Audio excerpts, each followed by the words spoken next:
let's make a wine with the flavors of maple, fenugreek, and black pepper. Now, you might be wondering, that sounds weird. This was actually a request, and unfortunately I didn't mark who requested it, but they decided that those combinations would be great. And with further research, you know what? They're onto something. Why is that, Brian? Because fenugreek is actually when you get like an artificial maple flavor, is usually made from fenugreek. I didn't know that. That's something new to me, and oh wow, smell it. You can totally get it. It's a little more... It's like a spicy maple. Yeah, it's got a little more going on than just maple, but it definitely smells a lot like maple. Now, interestingly enough, you don't need much at all, but we'll get to that in a minute. So this is also maple wine, not to be confused with maple mead, which must have honey. We get asked all the time, can I make a mead with maple syrup? Well, you can, but you gotta have honey in it too. Otherwise it's maple wine, which there's nothing wrong with that. We've actually made a couple of those, and they're called Acerglens. Yeah. Or Acerglens. Acerglens. I say it wrong. That's okay. It's funnier when you say Acerglen anyway. So what we did is we just went to Walmart and got actual real maple syrup. This is just ingredients, maple syrup, okay? Not to be confused with like Aunt Jemima and stuff like that. You don't want that. That's actually what the fenugreek flavors though. Believe it or not. Ta-da. So we're just gonna open one of these up, and this is a quart, also known as 32 ounces. And it would be 946 milliliters for our metric friends. We are going to be making a 1 gallon batch. A 1 US gallon batch. Yes. Here you go, sweetie. Thank you. And I'm just going to use the whole thing. I figured this out that using all of what's in here, and you know what? Let me go through a little bit of that math for you. I want pancakes. Not now. There's 32 servings in this. Each one has 26 grams of sugars. So I multiply those together, divide by 454, and I get the number of pounds. It was like 1.6 or something like that, whatever it is. So then you can multiply that by 0.046 because there's 0.046 specific gravity for sugar in a pound, in a gallon of must. Clear as mud, right? I'll get to that in a minute. But in this case, you almost don't even need to worry about that because we're gonna take a measurement when I'm done here. It's all good. Now, one thing I like about maple syrup is it runs so much easier than honey. But it's actually very pricey. It tends to get very expensive. Yeah. Now, this recipe is great because we know we need the full volume of our container. So we can do the water trick. I use 96 ounces of water, 32 ounces of maple syrup. People in the comments won't yell at us. Yep. And the water trick is you just put some water into this. You know, you paid for this maple syrup. You got to get it all. I'm gonna mix this up just to get it all out. I'm gonna do it again because I can. It also aerates it a bit. Like this one, I'm gonna shake up really good so I get some air in there. Air in primary fermentation is a good thing. Air in anything else, not. So like right now, that aeration is good for the yeast because that way they can build a colony and grow big and strong and ferment properly. But once the yeast start converting the fermentable sugars into alcohol, air is bad because alcohol plus oxygen plus acetobacters equals vinegar, potentially. I just like doing that. More water! Yes, more water. You can just dump it all in. Before we mix, though. Before I dump it all in, we have to take into consideration that we're using a 1 gallon rather than our larger than 1 gallon. We're really close, yeah. We probably should have used a larger fermenter. Well, fermenter allocation is a thing and may be a problem for most home brewers. It certainly is for us. All right, looks like we're going to be making slightly less than 1 gallon then, because I don't want to overfill it. That is okay because I think our ABV isn't pushing it, is it? No, Yeah. no, not at all. All right. So we talked about our additions and how we wanted to introduce them to this brew. Are we using... I wanted to do a one and done approach, meaning I'm going to put everything in now and let it ferment out. We are using a mixed pepper blend instead of just straight black pepper. So we're not going to contain them. We're going to let them be free. Oh, I thought we were going to contain them. That's what I was trying to get to. Oh, you were? Okay, Yeah. Go ahead. Continue. I'm sorry. So Brian's one and done thing is that we're adding everything at the beginning, but my thing is that we're going to contain our spices so when they're done extracting, but it might not be done fermenting, we can remove them and let the fermentation process continue. It's a good idea. You don't have to. You can wrap them up in cheesecloth, whatever you want to do. But we like to use... the rumble jar. I'm also going to mix this up. Back to the mixed pepper blend. Now, you could use just straight up black peppercorns for this. You want to use whole peppercorns. You do not want to grind this up because it'll just extract super fast and it'll just taste like pepper. For this, we have black pepper, white pepper, pink pepper, Jamaica pepper, and green peppers. It's just a blend, okay? You can use whatever you like though. I need this. And I decided for this purpose, a teaspoon is probably enough. In the past, I've actually like counted out how many berries I'm using. I'm not doing that. Do you get one of those big ones in there? Grab one of those big ones. I'll get one of the big ones. Looks like an allspice, doesn't it? It does. Come on. There's a big one over here. I got it. I got one? Okay. All right. All right. You could use more if you want to. We might end up adding more to it later. I don't know. I don't want it to be peppery, but we did this with a blackcurrant black pepper wine once, and it added just this nice note Gorgeous. to it rather than taking over. Speaking of taking over, I did some research on how much fenugreek to add because I was thinking, oh, we need a couple tablespoons. Nope. No.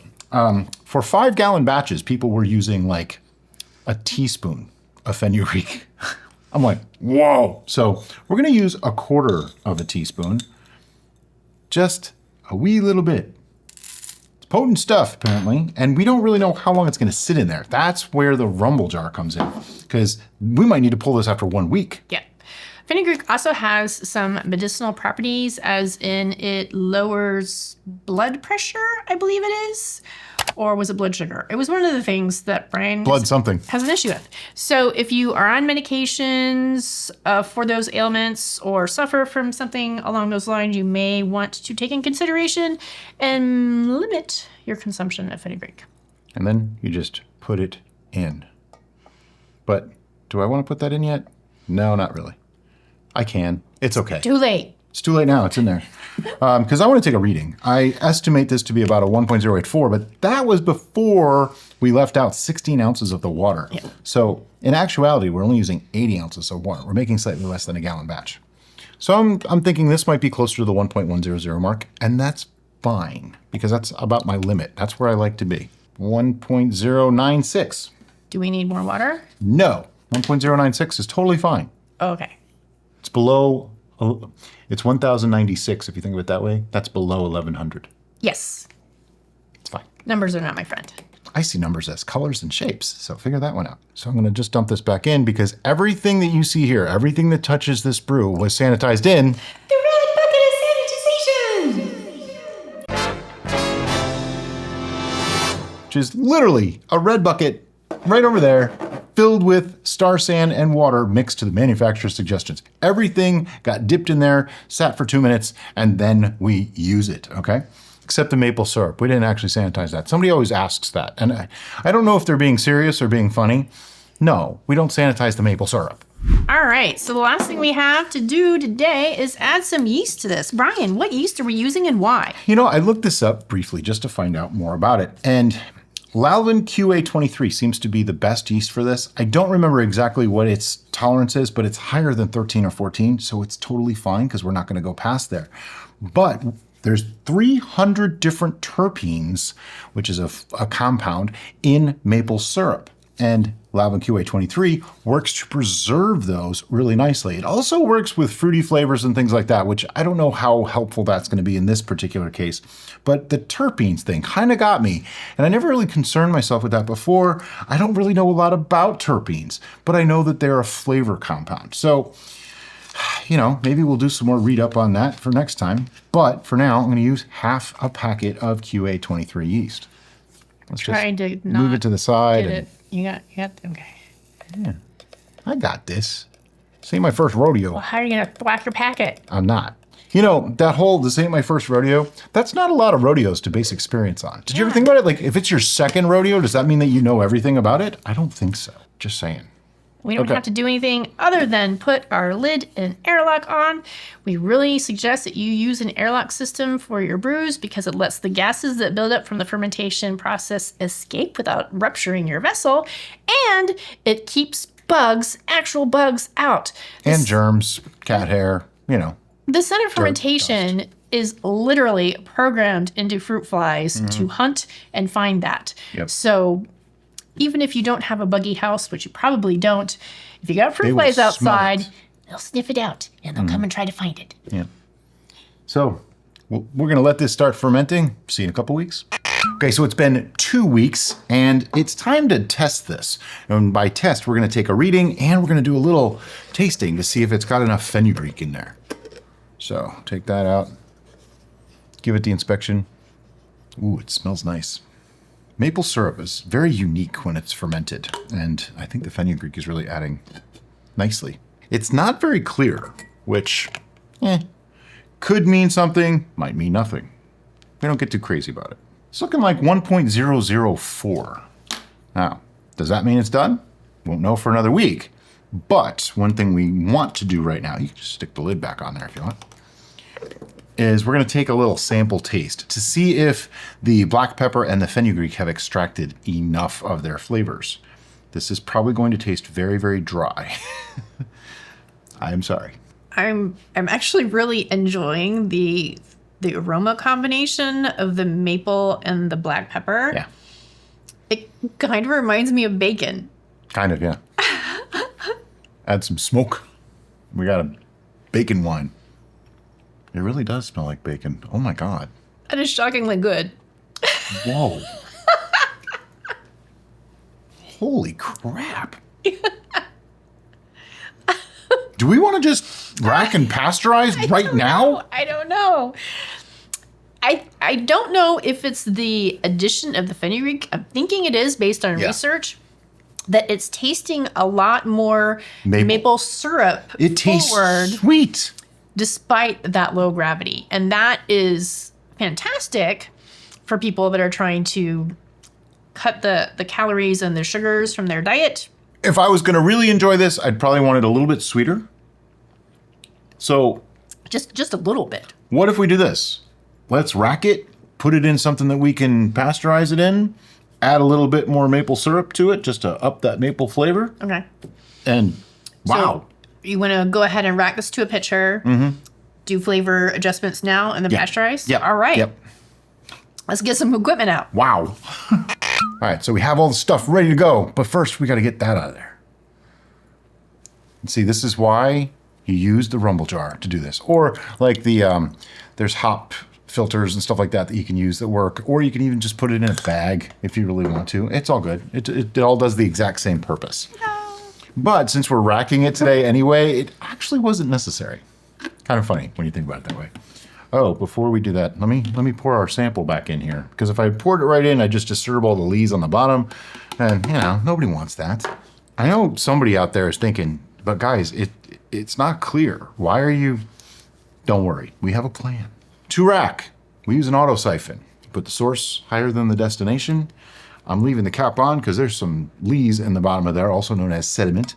I'm just going to go about halfway. It's right here, okay?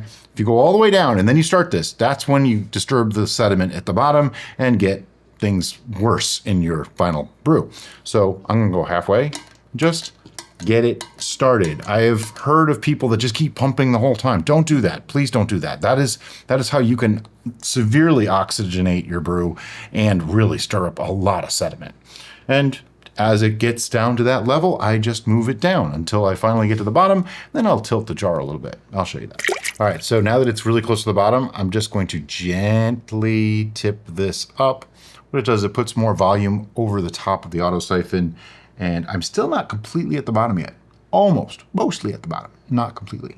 Not really a lot of lees in the bottom. That's kind of surprising. It's just like a thin layer, and you're gonna lose a little bit. People freak out about losing product. You're not really losing anything. This is expected loss, okay? Because you don't want to drink that anyway. Really, you don't. I know somebody that does. Do not put it in the bottom. Okay, I won't put it in the bottom. Thank you. All right, you have... I have this. Fantastic. All right, so here's our lovely, murky, chalky wine. Don't ask me why it's that way, but it is. So we said a little bit sweeter. Yep. I got some maple syrup. It's not the exact same kind that we had from putting it in because we have an unopened package of that up there, and this was already in the fridge. So this is Kirkland. It's in the same kind of container though. So that's something, right? You don't want this overly sweet? I just want it sweet enough. All right, I'll just dump in a little bit and we'll taste it. You don't have to do this step if you don't want to. Basically, we're sweetening it to taste. Yes. I didn't put in much. All right, using the spattle, mix this up. It's probably gonna degas it slightly too, so anybody that was worried about oxidizing at this point, probably not gonna happen because I saw some gases come up just from pouring in the maple syrup. This is the way we like to do it. You sweeten to taste, then we'll give you a measurement at the end so that you know if you like it the way we want it, you would sweeten to the same level, regardless of the volume that you actually have. I see a lot of people make recipes that say, add half a pound or 3/4 of a pound to to it at the end, but they didn't tell you what their final batch size was, and a few ounces can make a huge difference. Like we only have 112 ounces right now. If I added the same amount to 128 ounces, it's going to taste different, and that's kind of my point. So that's why using the gravity method, you never have to worry about batch size. I think this is going to be really nice. I was shocked how good that first sample was. Yeah, I was too. was not expecting that to be that good. 1.004 is usually way too dry for me, but it actually had a nice sweetness. And it probably still does. It really does smell like bacon. That's crazy. Yeah. I think maybe still needs a little bit more sweetness. Yeah, just a little bit. Keep in mind, this is only 2 weeks old. 2 weeks! 2 weeks! 2 weeks. That's like from the Total Recall. Probably the only one that would think of that. You know, when he was wearing the mask and it was like falling apart. Okay. In case you stop watching at some point, not that I want you to, I just want to be very clear that now that this has more fermentables in it, it could re-ferment. So we are going to pasteurize this to stabilize it. Another taste. This is the best part. It takes a while to do this sometimes, but you know, you get to taste it along the way, which makes it worthwhile. It looks like cider. It is. It's actually got a nice mouthfeel, Yeah. tannic quality to it. Do you want it a little bit sweeter? I always like things very sweet. It's okay for me, but I could Okay. it could have a little Just bit a more. touch. And I would not be offended. I never intended for this to not be sweet. I mean, I pretty much expect to make everything sweet. It's just the way I do things. I don't drink mead and wine every day. So when I have it, I want it to be a pleasurable experience for me. So if it's sweet and I really like it, now it's nice. And that's the trick, you know, make it to your taste, because if you make homebrew and it just sits on the shelf and you never drink it because it wasn't the way you like it, what was the point? That's why we make things sweet, because we know we like them. Her dad likes things more sweet. So there we go, covered. And I bet your mom would like some of the meads that are sweet too. That said, some of our red wines, we do like some of them sweet, but we also do different, like some of them dry. Red wine to me is the outlier, because I will have that with like pasta dishes and stuff like that, where the dryness of the red wine actually works. Usually I'll put some of the red wine right into the sauce and it works really nice.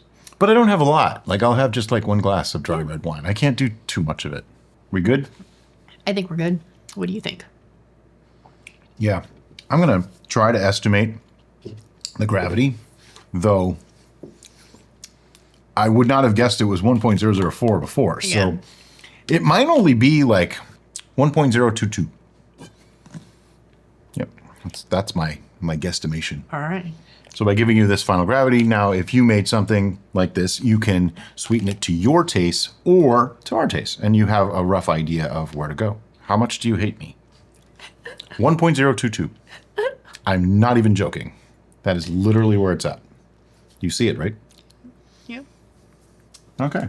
Do we want to rack this to one of our kegs? The reason why I'm asking is because doing it in a keg, basically you can't damage anything. Like it's not going to break.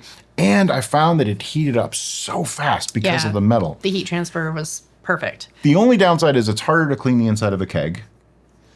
And if it sits in the keg, we don't have any way to airlock it, so we'd have to re-rack it afterwards. It's up to you. What do you want to do? Glass. It's fine. We got 112 ounces. So this is very close to a full gallon. I'm just going to grab a narrow mouth glass. As long as we have a narrow As long as we have one. Yeah. All right, so we racked it back to a 1 gallon container. And yes, I know there's stuff on the outside of this. It's just tape on the outside. Don't worry about it. Derica made one up for a holiday decoration thing, and I left the tape on too long, like years long, and this is what happens. So don't do that. But we sanitized it. It's all good. And I put a bung in there, and I have a candy thermometer. This is just a long probe thermometer, so it sits pretty much down in about the middle. And I did sanitize it? Yes, just the tip. And I stick that in there. And what's going to happen now is this is going to go into a pot of water with an immersion circulator, also known as the sous vide method of cooking. And when the internal temperature reaches 160 degrees Fahrenheit, I'm going to take it out. Oh, no, this is glass. This is glass. I'm going to do 140 degrees Fahrenheit, let it sit for 22 minutes, then take it out, let it come back to room temperature, and then we'll put an airlock on it. So basically, we're going to be keeping it under airlock, but we're killing off those yeast. We have a video on how to pasteurize using that method, and you can she can link it in the description below. It's already done. Yeah. And we'll see you in, like a week? Oh, one more thing. After we finish that and it comes back to room temperature, I'm going to cold crash this until we come back next week so that might help it to clear. That was what I was getting at earlier, because if we didn't cold crash, it might clear on its own from pasteurization, but cold crashing helps it to clear just a little bit faster. This is probably going to be the fastest wine we've ever done, because this will be 3 weeks next week. Wow. I'm really looking forward to that tasting. See you then. So this has been 24 days. It has. That just occurred to me. Wow. And we're doing the tasting. How amazing is that? So if you want to make something that is ready in like 3 weeks, make this. Maple wine. We'll find out if it's any good in a second. Right. Now, we pasteurized this and cold crashed it, so it is cold. Yep. I would probably drink this one cold anyway. Oh, that's a nice color.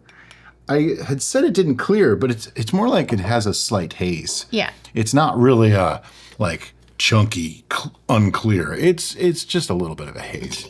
Now, will that go away in time? Maybe. Hard to say. Do we really care? No. Not at all. Because to me, that is clear enough to be an attractive thing. Oh, yeah. So I don't have a problem with it. I mean, if I put my finger up there, I can see through it. I can read text through it. So. And as far as the color reflecting the product, that looks like maple color. Yeah. Okay. So we talked about color. We did. Talked about clarity. Let's talk about smell. Smells like bacon. It does. It does. Smoky and mapley. And I remember that really before, and I was hoping it was going to retain that, and it did, and it makes me happy. There's ever so slight, like, young funk. But it's not bad. It's hard to find, though. It's got... I know what to look for, so that's why I can smell it. But I feel like the maple bacony sensation with the black pepper. Now, this finished at 1.004 last week. Didn't finish it. We stopped it at 1.004 because it tasted really good. And then we back sweetened with maple syrup to 1.022 before we pasteurized and all that. So this is relatively sweet. But you ready? Here we go.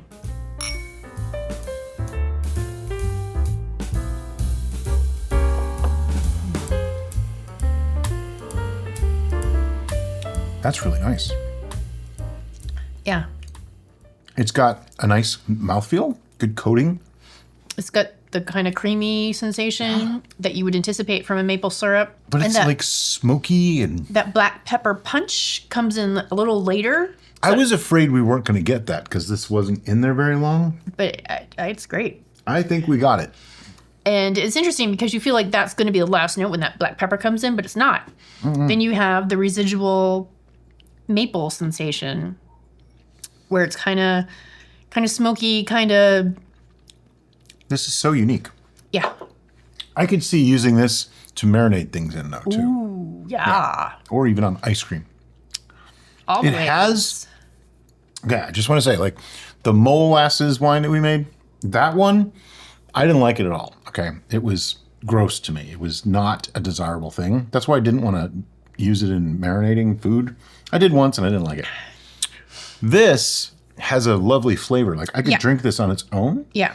But I would marinate food in this as well. Yeah. It's got, wow, it's just so unique because it's literally, we should call it bacon wine. Bacon! It's bacon! Because that's what it tastes like. It tastes like bacon wine.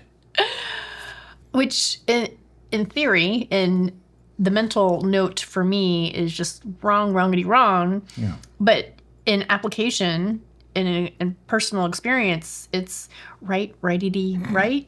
Is that a Sure. thing? I don't know. All right.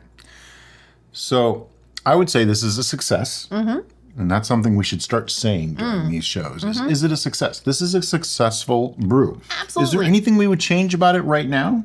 I don't think so. It's got a decent enough acidity. It's got a good mouthfeel. It's got a nice sweetness level, good flavors. The flavor is really, it's incredibly complex for something this young. I can only imagine what this is going to do in a year, which that's something I want to talk about.